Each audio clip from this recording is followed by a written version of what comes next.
सकल पर्यावरण उत्पाद और ग्रीन मतलब सकल पर्यावरण उत्पाद जीडीपी और ग्रीन ग्रीन जीडीपी को पूछा गया है। तो सकल पर्यावरण उत्पाद जीईपी क्या है? जीपी ग्रॉस इन्वायरमेंट प्रोडक्ट सकल पर्यावरण उत्पाद है।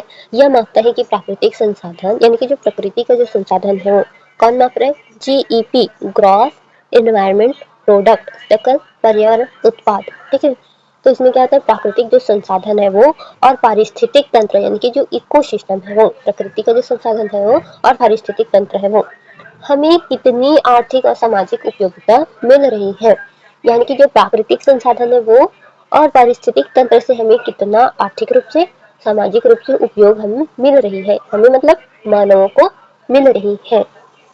जैसे जीडीपी देश की आर्थिक गतिविधियों का मूल्य बताता है। जीडीपी क्या करता है? देश में जो आर्थिक गतिविधि है उसका मूल्य बताया।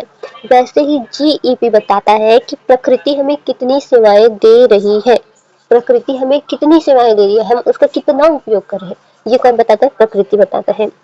जीईपी किन चीजों को मापता है? जीईपी मुख्यतः इकोसिस्टम सर्विस को आर्थिक मूल्य देता है। तो जीईपी क्या करता है? जो इकोसिस्टम सर्विस है उसको आर्थिक मूल्य देता है। आर्थिक मूल्य मतलब उसका एक वैल्यू बता रहा है।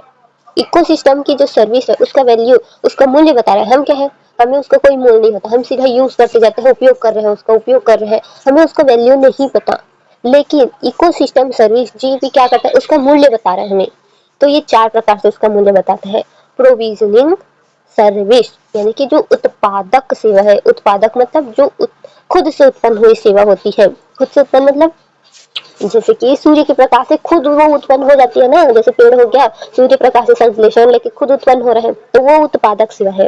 प्रोविजनिंग सर्विस, ठीक है, कौन सा? लकड़ी हो गया, लकड़ी पेड़ जो है प्रकाश संश्लेषण से खुद ही अपना भोजन बनाता है, तो वो लकड़ी, वो उससे लकड़ी हो गया। जल भी खुद से आता है, उसमें हम कुछ नहीं कर रहे, खुद से आ रहा है जल। खाद्य पदार्थ भी मतलब पेड़ पौधे खाद्य पदार्थ जो भी औषधि है वो खुद से प्रकाश संश्लेषण करके ग्रोथ कर रहे हैं ना, तो वो क्या हो गया? उत्पादक सेवा में आ गया। रेगुलेटिंग सर्विस नियामक सेवाएं, जो रेगुलेट होता है मतलब उसमें हम भी इन्वॉल्व होते हैं, हम भी उसके लिए जिम्मेदार हैं। तो ऐसा कौन सा है? जलवायु नियंत्रण। जलवायु क्या होता है? मानव ने प्रदूषण फैला दिया जिससे जलवायु परिवर्तित होता रहता है, तो उसी जलवायु को नियंत्रित, अब नियंत्रित कौन करेगा? मनुष्य प्रयास करेगा प्रदूषण कम करने के लिए, इसीलिए तो जलवायु नियंत्रित होगा। वैसे ही कार्बन अवशोषण हो रहा है, तो कार्बन अवशोषण को रोकने का वो प्रयास करेगा। बाढ़ को नियंत्रित करने का भी मानव ही प्रयास करेगा। प्रदूषण को नियंत्रित करने के लिए मानव ही प्रयास करेगा। तो ये नियामक है, उसमें मनुष्य भी शामिल होता है। अब हो गया समर्थन सेवाएं। समर्थन सेवाएं मतलब वो खुद अपने आप वो चक्र चल रहा है, हम भी उसमें इन्वॉल्व है, इकोसिस्टम भी उसमें इन्वॉल्व है, पर्यावरण भी इन्वॉल्व है, मतलब वो चक्र चलना ही है। तो वो कौन सा है? वो चक्र चलना ही है, तो क्या है? पोषक चक्र हो गया, न्यूट्रिएंट साइकिल, वो चलेगा ही चलेगा। हम न उसको नियंत्रित कर सकते हैं न कुछ नहीं कर सकते हैं, तो पोषक चक्र चलेगा। मृदा निर्माण, मृदा का निर्माण होगा ही। जीव जंतु या फिर मानव कुछ भी, वो मरते हैं तो वो मिट्टी बनना ही बनना है, उसका मिट्टी बनता ही है। वो सड़ जाते हैं फिर वो धीरे से मिट्टी बन जाते हैं, तो मिट्टी भी क्या है? खुद से समर्थन सेवा है, वो खुद से बन रहे हैं। परागण भी खुद से हो रहा है, उस वो एक साइकिल चल ही रहा है, उसमें हम कुछ नहीं कर सकते, वो होगा ही होगा। तो वो समर्थन सेवाएं। सांस्कृतिक सेवाएं, पर्यटन हो गया। अब हमारी संस्कृति जैसी है उस हिसाब से पर्यटक आएंगे, तो पर्यटन सेवा हो गया। आध्यात्मिक महत्व, बुद्ध हो गया, बुद्ध की मूर्ति जो बनी हुई होगी तो बुद्ध जहाँ ठहरे थे, ये सारी चीजें क्या? सांस्कृतिक सेवाएं है, कल्चर सर्विस है। तो ये क्या हो गया? पर्यटन हो गया, आध्यात्मिक महत्व हो गया, सौंदर्य मूल्य हो गया, तो ये क्या हो गया? सांस्कृतिक सेवाएं हो गया। क्या मापता है? जीडीपी क्या मापता है? आर्थिक उत्पादन मापता है। और जीपी क्या? पारिस्थितिकी सेवाएं। पारिस्थितिकी मतलब बायोडाइवर्सिटी की जो सेवाएं होती है, सर्विस होता है वो। नुकसान को गिनना, तो जीडीपी नुकसान नहीं गिनता, लेकिन जीपी नुकसान गिनता है। प्रकृति को अगर हमारे विकास से नुकसान पहुंच रहा है तो जीपी में वो गिना जाएगा, प्रकृति संसाधन हास हो रहा है करके। जैसे कि कोई भी प्लांट बनाने के लिए जंगल की कटाई हो रही है, तो क्या है? प्लांट तो विकसित हो रहा है लेकिन जंगल कट रहा है, पेड़ कट रहे हैं, तो वो हास है। क्या चीज का हास है? प्रकृति का हास है, तो ये आएगा जीपी में। पर्यावरणीय मूल्य, तो इसमें शामिल नहीं होता पर्यावरण, जीडीपी में पर्यावरण का कोई मूल्य नहीं है। वो सिर्फ प्लांट जो है वो ग्रोथ कर रहा है, वो डेवलप हो रहा है, बस उतना उससे मतलब है, वो विकसित हो रहा है उससे बस मतलब है। लेकिन जीपी में शामिल होता है पर्यावरण नुकसान हुआ है, ये शामिल होगा जीपी में। टिकाऊ विकास क्या है, इसमें सीमित होता है। टिकाऊ विकास, अभी विकास हो रहा है लेकिन प्रकृति का तो नुकसान हो रहा है। जीडीपी में ये सब नहीं गिना जाएगा, लेकिन जीपी में विकास दोनों होना चाहिए, दोनों विकास होना चाहिए। प्लांट लग रहे विकास हो रहा है लेकिन पर्यावरण को भी नुकसान नहीं होना चाहिए, तो जीपी में दोनों देखा जाता है। जीपी की उत्पत्ति कब हुई थी, तो 1997 में पर्यावरण अर्थशास्त्री रॉबर्ट कॉस्टेंजा ने पहली बार वैश्विक स्तर पर इकोसिस्टम सर्विस का आर्थिक मूल्यांकन किया था। तो 1997 में 97 में, ठीक है, पर्यावरण के जो अर्थशास्त्री थे रॉबर्ट कॉस्टेंजा ने पहली बार वैश्विक स्तर पर इकोसिस्टम सर्विस का आर्थिक मूल्यांकन किया। यानी उनके दिमाग में ये चीज आया और उन्होंने सबके सामने रखा, आर्थिक मूल्यांकन करके बताया। अब भारत में जीपी कैसे हुआ, तो भारत में जीपी हाल के वर्ष में बढ़ी। उत्तराखंड जो है वो पहला राज्य था जो जीपी को लागू किया, मतलब पर्यावरण के लिए जीपी को लागू किया, यानी कि पर्यावरण का भी विकास हो और मानव का भी विकास हो, दोनों साथ साथ विकास करें। तो ऐसे में कौन सा राज्य आया, उत्तराखंड। उत्तराखंड ने पहले उसे एक्सेप्ट किया, उन्होंने लागू किया अपने राज्य में। यह राज्य अपने वनों और पारिस्थितिक सेवाओं का मूल्यांकन कर रहे हैं, तो अपने वनों का भी कर रहे हैं और जो उसकी पारिस्थितिक सेवाएं हैं, बायोडायवर्सिटी है, उसका भी मूल्यांकन कर रहे हैं। वन संरक्षण को प्रोत्साहन मिलेगा, इससे वन बचेंगे। डेवलपमेंट के नाम पे क्या वनों का नुकसान हो रहा है, पर्यावरण असुरक्षित हो रहा है, संरक्षण करना पड़ेगा पर्यावरण का, तो वनों का संरक्षण होगा। राज्यों को इकोलॉजिकल सर्विस के बदले मुआवजा मिलेगा, तो जो इकोलॉजिकल सर्वे करेंगे उसके बदले राज्यों को क्या मिलेगा, मुआवजा मिलेगा। ग्रीन जीडीपी क्या है, अब हमने जीईपी देखा, जीईपी शकल वाला देखा, ठीक है। अब हम देख रहे हैं ग्रीन जीडीपी, ये जीडीपी में आएगा। ग्रीन जीडीपी में क्या करेंगे, जीडीपी जो होगा उसमें पर्यावरण को जो क्षति पहुंचेगा उसको माइनस करेंगे और जो भी संसाधन का ह्रास की लागत होगा उसको प्लस करेंगे। समझ में आया, पर्यावरण को जो भी नुकसान होगा उसको माइनस कर देंगे और संसाधन का अगर नुकसान हो रहा है और उसका लागत मिल रहा है तो उसे प्लस करेंगे। यह बताता है कि असली विकास कितना हुआ, कितना विकास हुआ, प्रदूषण कितना हुआ। प्रदूषण हो रहा है तो विकास फिर कमी है। जैव विविधता की हानि हुई क्या, ये पूछ रहे हैं। जलवायु परिवर्तन, प्राकृतिक संसाधनों की कमी, ये सब क्या करेंगे, घटाएंगे। उदाहरण समझते हैं, मान लीजिए जीडीपी 100 लाख करोड़ का है, पर्यावरण नुकसान हुआ 20 लाख करोड़, तो ग्रीन जीडीपी कितना होगा, तो पर्यावरण को नुकसान होगा तो इसे माइनस करेंगे ना, तो 100 लाख करोड़ में 20 लाख करोड़ को माइनस करेंगे तो 80 लाख करोड़ बचेगा। यही क्या है, ये ग्रीन जीडीपी है।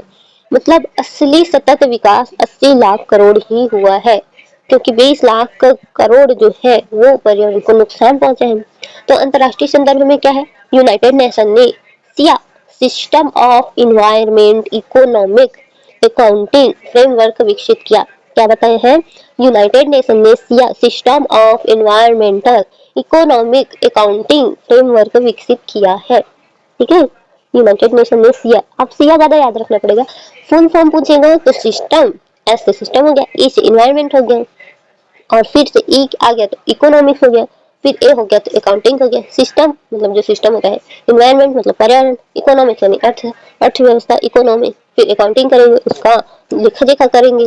तो इन्वायरमेंट की जो अर्थव्यवस्था है उसका लेखा जोखा कर रहे हैं, तो ये क्या होगा, यूनाइटेड नेशंस क्या होगा, world bank natural capital accounting को बढ़ावा देगा। नेचुरल कैपिटल मतलब जो हमें प्राकृतिक रूप से प्राप्त हुआ पूंजी है, यानी कि पर्यावरण हमारी पूंजी है, ये बता रहे हैं। तो वर्ल्ड बैंक क्या करेगा, उसको बढ़ावा देगा। क्या करेगा, बढ़ावा देगा। नेचुरल कैपिटल अकाउंटिंग मतलब हमारी प्राकृतिक पूंजी है पर्यावरण, उसकी अकाउंटिंग करेगा, उसका देखभाल करेगा, उसका लेखा जोखा करेगा। और यूपीएससी के लिए क्यों महत्वपूर्ण है, क्योंकि सस्टेनेबल डेवलपमेंट गोल्स है, इसके लिए क्लाइमेट चेंज डेबिट हो रहा है अभी, इकोलॉजिकल फेडरलिज्म, ग्रीन अकाउंटिंग हो गया, biodiversity conservation, carbon credit system हो गया, इसलिए भी। अब जीपी और जीडीपी में क्या अंतर है, प्रकृति की सेवाओं का मूल्य जोड़ता है जीपी, ठीक है, और जीडीपी क्या करता है, जीडीपी में पर्यावरणीय नुकसान को घटाया जाएगा। जीडीपी में क्या करेगा, जो पर्यावरण नुकसान हुआ है इसको माइनस करेगा, और जीपी में क्या करेगा, उसकी सेवाओं का मूल्य जोड़ेगा। पॉजिटिव अकाउंटिंग, जीपी क्या है, पॉजिटिव अकाउंटिंग होता है, और ग्रीन जीडीपी क्या है, करेक्टिव अकाउंटिंग है। इकोसिस्टम सर्विस वैल्यूएशन, ये क्या करता है, जीपी मूल्य दे रहा है, मूल्य दे रहे हैं मतलब पर्यावरण को मूल्य प्रदान कर रहे हैं कि पर्यावरण में अभी हमें इतनी विकास हुई है, पर्यावरण में हम इतना पर्यावरण को हम बचा पाए हैं, इतना पर्यावरण हमने और बढ़ाया है, पर्यावरण सुरक्षा को और बढ़ाया है, ये ऐड कर रहा है, ये जोड़ रहा है। और इसमें क्या है, इन्वायरमेंट कॉस्ट डिडक्शन।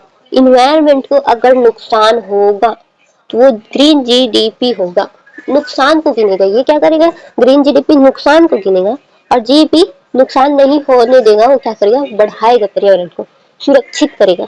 ठीक है।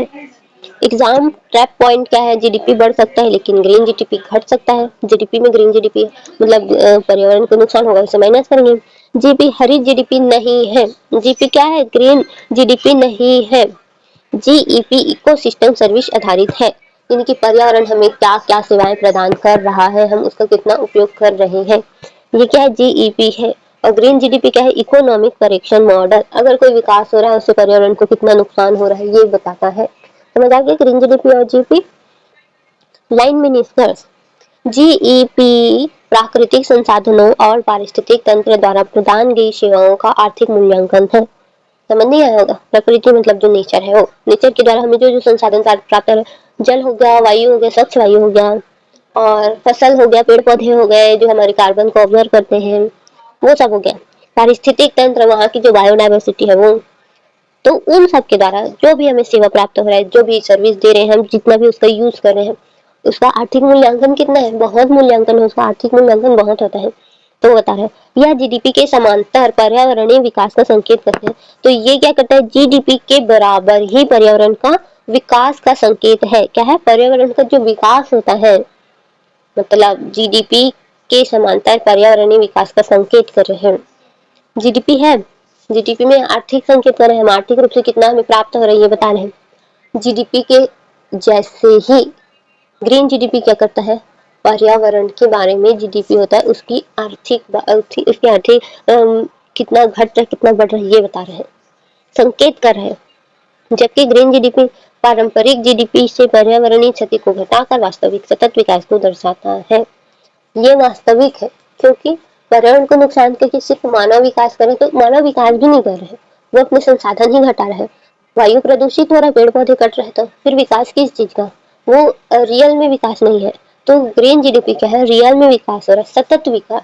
इससे पर्यावरण भी आगे बढ़ रहा है, मानव भी आगे बढ़ रहा है, तो सस्टेनेबल डेवलपमेंट है। अब देखते हैं एनसीईआरटी के अनुसार क्या है। एनसीईआरटी में 11 और 12 में क्या दिया है, जीडीपी क्या है, जीडीपी की सीमाएं क्या है, सतत विकास क्या है, पर्यावरणीय लागत क्या है, ये बताया है। तो देखते हैं एनसीईआरटी के अनुसार जीडीपी की सीमाएं। जीडीपी केवल बाजार में खरीदी बेची जाने वाली वस्तु और सेवाओं का मूल्य मापता है। तो क्या करता है जीडीपी, बाजार में जो वस्तु हो गया उसको खरीदी बेची जाने वाली जो वस्तु या सेवा होता है उसका मूल्य बताता है, उसका वैल्यू बताता है, वैल्यू बताता भी है, मापता भी है। या पर्यावरण क्षति को नहीं गिनता था, जीडीपी पर्यावरण क्षति को गिनता ही नहीं था। अब जीडीपी बढ़ेगा लेकिन पर्यावरण को नुकसान नहीं होना चाहिए, मानव विकास करे, जीडीपी आर्थिक रूप से बढ़े लेकिन पर्यावरण को नुकसान नहीं होना चाहिए। यह नुकसान जीडीपी नहीं घटाया जाता, तो पहले जीडीपी में ये नुकसान तो घटाया ही नहीं जाता था, पर्यावरण नुकसान हो जाता था। यहीं से ग्रीन जीडीपी और जीईपी की आवश्यकता आती है। तो यहीं से क्या होता है, जो ग्रीन जीडीपी है वो और जीईपी की जो आवश्यकता है वो आती है। ग्रीन जीडीपी, जब हम जीडीपी में पर्यावरणीय ह्रास, डिप्लेक्शन और प्रदूषण की लागत घटा देते हैं तो शुद्ध आय मिलती है। तो क्या होता है, शुद्ध आय मिलती है, नेट इनकम मिलता है, उसे ग्रीन जीडीपी कहते हैं। जीडीपी में क्या करते हैं, पर्यावरण में जो भी नुकसान हो रहा है अगर उसको हम माइनस कर दे तो हमें कितना प्राप्त हो रहा है, वो क्या होगा, वो शुद्ध आय होगा हमारा। वही क्या है, ग्रीन जीडीपी है। जीडीपी, ग्रीन जीडीपी बराबर होगा जीडीपी माइनस पर्यावरणीय हानि माइनस प्राकृतिक संसाधनों का क्षय। अब ये जरूरी क्यों है, टिकाऊ विकास मापने के लिए, लंबे समय तक विकास चलेगा, पर्यावरण को नुकसान नहीं होगा तो। वास्तविक राष्ट्रीय आय जानने के लिए, सच में राष्ट्र में कितना आय है ये जानने के लिए। भविष्य की पीढ़ियों के अधिकार सुरक्षित रखने के लिए। तो ये सब हो गया। जीईपी को एनसीईआरटी से जोड़कर समझे तो क्या है, हालांकि एनसीईआरटी में जीईपी शब्द सीधे नहीं है लेकिन इसका आधार है नेचुरल कैपिटल की अवधारणा। प्राकृतिक संसाधन भी पूंजी है, प्राकृतिक जो संसाधन है उसको क्या बोल रहे हैं, कैपिटल बोल रहे हैं, पूंजी बोल रहे हैं। जैसे मशीन से आय होती है वैसे ही जंगल, नदी, मिट्टी से भी आय होती है। इन्हीं प्राकृतिक सेवाओं का मूल्यांकन को आधुनिक समय में जीपी कहा जाता है। 4 मुख्य बिंदु है, विकास और पर्यावरण में संतुलन जरूरी होना चाहिए, प्राकृतिक संसाधन सीमित है, प्रदूषण आर्थिक लागत पैदा करता है, सतत विकास का लक्ष्य वर्तमान की जरूरतें पूरी करना, बिना भविष्य का समझौता किए। बिना भविष्य का समझौता किए जो वर्तमान की जरूरत है उसको पूरी करना। सस्टेनेबल डेवलपमेंट, यह अवधारणा रिपोर्ट में आई थी। अवर कॉमन फ्यूचर, जिसे प्रस्तुत किया था world commission on environment and development. World commission on environment and development, ऐसा विकास जो वर्तमान पीढ़ी की आवश्यकताओं को पूरा करे लेकिन भविष्य की पीढ़ी की क्षमता को नुकसान नहीं पहुंचना चाहिए। अगर क्वेश्चन देखें तो ग्रीन जीडीपी की आवश्यकता क्यों है? जीडीपी पर्यावरण लागत नहीं दर्शाता, हाँ सही है। प्राकृतिक संसाधन राष्ट्रीय संपत्ति है, हाँ वो भी सही है। प्राकृतिक संसाधन राष्ट्रीय संपत्ति है। प्रदूषण और संसाधन क्षय वास्तविक आय को कम करते हैं, ये भी सही। इसलिए ग्रीन जीडीपी टिकाऊ विकास का बेहतर संकेत है। हाँ तो इसीलिए क्या है, बेहतर संकेत है। ग्रीन जीडीपी वह राष्ट्रीय आय है जिसमें पर्यावरणीय क्षति, प्राकृतिक संसाधनों के क्षय को घटाकर वास्तविक आय का आकलन किया जाता है। पारंपरिक जीडीपी आर्थिक गतिविधियों को मापता है परंतु प्रदूषण और पारिस्थितिक ह्रास को नजरअंदाज करता है। क्योंकि प्राकृतिक संसाधन सीमित है, वे भविष्य की पीढ़ियों के लिए आवश्यक है, इसलिए सतत विकास सुनिश्चित करने हेतु ग्रीन जीडीपी की अवधारणा महत्वपूर्ण है। इसमें क्या बता रहे हैं कि जो पर्यावरण की जो संसाधन है वो क्या हो रहा है, सीमित है। अगर हम अभी उसका वैल्यू नहीं करेंगे तो भविष्य की पीढ़ियों के लिए ये क्या होगा, वैल्यू नहीं करेंगे वो भी, और उनके लिए नुकसान के लिए होगा ना। अगर हम उसकी वैल्यू नहीं करेंगे, हम उसकी खपत करते जाएंगे और वो सीमित है और वो खत्म होता चला जाएगा तो भविष्य क्या होगा, भविष्य खतरे में होगा ना। इसीलिए ग्रॉस इन्वायरमेंटल प्रोडक्ट जीईपी क्यों चर्चा में है? भारत में हाल के वर्षों में नेचुरल कैपिटल अकाउंटिंग जो इकोलॉजिकल फेडरलिज्म पर जोर बढ़ा है। क्या बोल रहा है, नेचुरल कैपिटल अकाउंटिंग यानी कि प्रकृति जो है वह सीमित संसाधन है। ओके, इकोलॉजिकल फेडरलिज्म पर जोर बढ़ा है, तो इन सब पर क्या बढ़ा है, जोर बढ़ रहा है क्या, भारत में। और उदाहरण कौन सा है, उत्तराखंड भारत का पहला राज्य जिसने जीपी फ्रेमवर्क लागू करने की पहल की है। राज्य के जंगलों, जल संसाधनों, जैव विविधता का आर्थिक मूल्यांकन किया है। केंद्र से इकोलॉजिकल कंपनसेशन की मांग को मजबूत किया है। कंपनसेशन जो मिलेगा, अगर कुछ भी विकास होगा और प्रकृति को नुकसान होगा तो उससे कंपनसेशन मिलेगा। तर्क, पहाड़ी राज्य पर्यावरण बचाते हैं पर आर्थिक विकास में पिछड़ जाते हैं। तो इनका तर्क क्या है कि पर्यावरण को बचा रहे लेकिन आर्थिक रूप से पीछे तो होते जा रहे हैं ना पर्यावरण को बचाने के चक्कर में, तो ये उनका तर्क है। यह कोऑपरेटिव फेडरलिज्म का नया आयाम है। इकोलॉजिकल फेडरलिज्म, तो ये क्या है, कोऑपरेटिव फेडरलिज्म का नया आयाम है।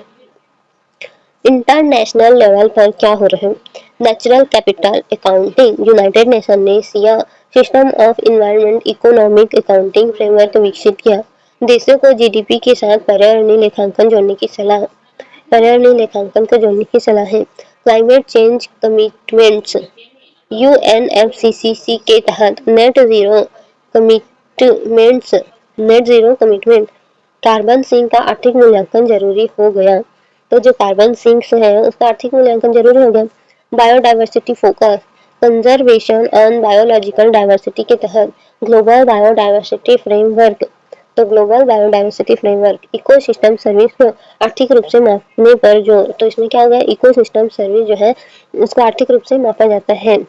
ग्रीन जीडीपी क्यों चर्चा में, climate change, external weather events, air pollution cost, health burn, natural disasters की आर्थिक लागत, जो नेचुरल रूप से डिजास्टर हो रहे हैं तो उसका आर्थिक लागत होगा, हेल्थ बर्न हो रहा है उसका भी, एयर पोल्यूशन हो रहा है उसका भी, एक्सटर्नल वेदर हो रहा है उसका भी, और क्लाइमेट चेंज का भी ग्रीन जीडीपी चर्चा में है। वायु प्रदूषण से जीडीपी का बड़ा प्रतिशत नुकसान, विभिन्न रिपोर्ट के अनुसार क्लाइमेट अडाप्टेशन खर्च बढ़ रहा है, इसलिए केवल जीडीपी ग्रोथ पर्याप्त संकेत नहीं माना जा रहा है। नेट जीरो 2070, कार्बन वैल्यूएशन, फिर CAMPA fund CAMPA fund forest ecosystem value, payment for ecosystem service PES, GEP आधार, ईएसजी इन्वेस्टिंग, ग्रीन अकाउंटिंग, और क्या है, carbon market India, environment valuation.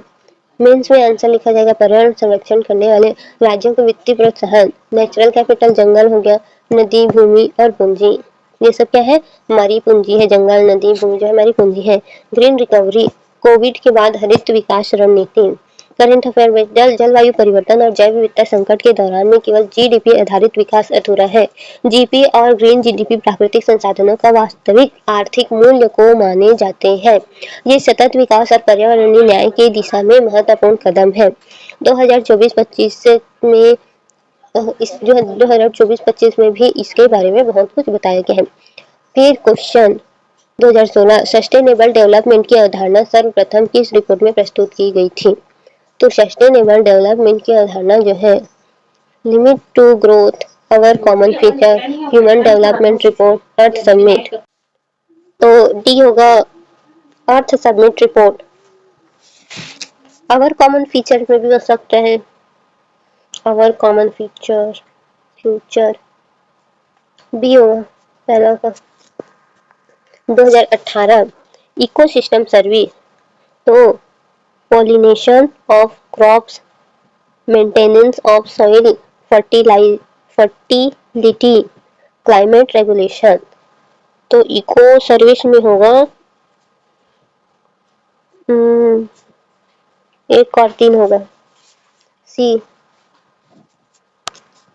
2012 में इंक्लूसिव ग्रोथ के संदर्भ में निम्नलिखित कथनों पर विचार कीजिए। आर्थिक विकास के साथ सामाजिक न्याय सुनिश्चित करता है, यह पर्यावरणीय स्थिरता को नजरअंदाज करता है। इंक्लूसिव एक होगा, एक मतलब ए होगा। 2020 में नेचुरल कैपिटल का अर्थ है फॉरेस्ट, मिनरल्स, रिवर्स। तो तीनों होगा, सी होगा सी।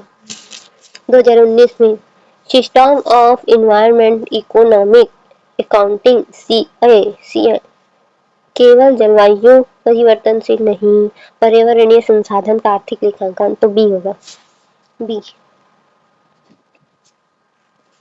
मीन्स। तो पहला का आंसर होगा बी, दूसरा का डी होना चाहिए था, और तीसरा ए सही, चौथा सी सही, और पांचवा बी सही है। दूसरा डी मतलब एक दो तीन तीनों है। मेंटेनेंस ऑफ सॉइल फर्टिलाइटी क्यों देखते हैं। तो पहला है जीईपी का मुख्य उद्देश्य क्या है? औद्योगिक उत्पादन नहीं, पर्यावरण सेवाओं का आर्थिक मूल्यांकन। तो बी होगा पहला का बी। ग्रीन जीडीपी की गणना में क्या घटाया जाता है? ग्रीन जीडीपी में क्या घटाया जाता है? प्राकृतिक संसाधनों का क्षय, प्रदूषण की लागत, विदेशी निवेश। तो प्राकृतिक संसाधनों का क्षय, प्रदूषण की लागत, प्रदूषण की लागत एक और दो होगा, बी होगा। नेचुरल कैपिटल में शामिल है वन, नदी, मानव श्रम। तो वन और नदी दो होगा, ए मतलब तीसरा का ए। इकोसिस्टम सर्विस में कौन सी रेगुलेशन सर्विस है? रेगुलेशन लकड़ी उत्पादन, परागण, बाढ़ नियंत्रण, पर्यटन। तो जो खुद से रेगुलेट होता है, खुद से रेगुलेट कौन सा वाला है? परागण होगा शायद, जिसको हम रेगुलेट कर रहे हैं वो बाढ़ नियंत्रण। आंसर क्या होगा पता नहीं, याद नहीं आ रहा है। सी होगा शायद। पर्यटन वाला तो कल्चर का है। देखते हैं। इकोलॉजिकल फेडरलिज्म का आशय है राज्यों को औद्योगिक अनुदान, पर्यावरण संरक्षण के आधार पर वित्तीय प्रोत्साहन, कृषि सब्सिडी, निर्यात बढ़ाना। बी होगा, बी। निम्न कथनों पर विचार करिए। जीडीपी पर्यावरणीय क्षति को शामिल करता है नहीं। ग्रीन जीडीपी टिकाऊ विकास का बेहतर संकेतक है। तो है एक होगा, मतलब दो होगा, बी होगा। छठवां का बी। सातवां सी फ्रेमवर्क विकसित किया गया है संयुक्त राष्ट्र द्वारा, विश्व बैंक द्वारा। विश्व बैंक द्वारा है क्या? ए होगा। जीपी सबसे अधिक किससे संबंधित है? Fiscal deficit, ecosystem valuation. B होगा, आठवां का बी। निम्न में से कौन सा प्रोविजनिंग सर्विस है? प्रोविजनिंग जलवायु नियंत्रण, खाद्य उत्पादन, मृदा निर्माण, पर्यटन। पर्यटन तो नहीं है। प्रोविजनिंग सर्विस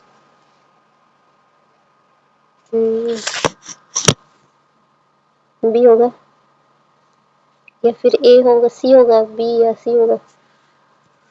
नौवा का सी होगा। ग्रीन जीडीपी अधिक महत्वपूर्ण क्यों है? यह वास्तविक सतत विकास दर्शाता है। हाँ, बी होगा। Payment for ecosystem service PES का संबंध है पर्यावरण सेवाओं के लिए आर्थिक मुआवजा। बी होगा। 12 निम्न में से सपोर्टिंग सर्विस क्या है? सपोर्टिंग सर्विस जल आपूर्ति। बी होगा। 13 यदि जीडीपी बढ़े लेकिन ग्रीन जीडीपी घटे तो इसका अर्थ है पर्यावरण क्षति अधिक है। हाँ, ए होगा। जीपी को अपनाने वाला भारत का पहला राज्य उत्तराखंड। बी होगा। नेचुरल कैपिटल अकाउंटिंग का संबंध है पर्यावरणीय संसाधनों का लेखांकन। बी होगा। निम्न में कल्चर सर्विस है कार्बन अवशोषण, पर्यटन, जल शुद्धिकरण, मृदा निर्माण। कल्चर सर्विस पर्यटन। बी होगा। ग्रीन जीडीपी की अवधारणा किस समस्या के निपटान से है? पर्यावरणीय क्षरण से है। बी होगा।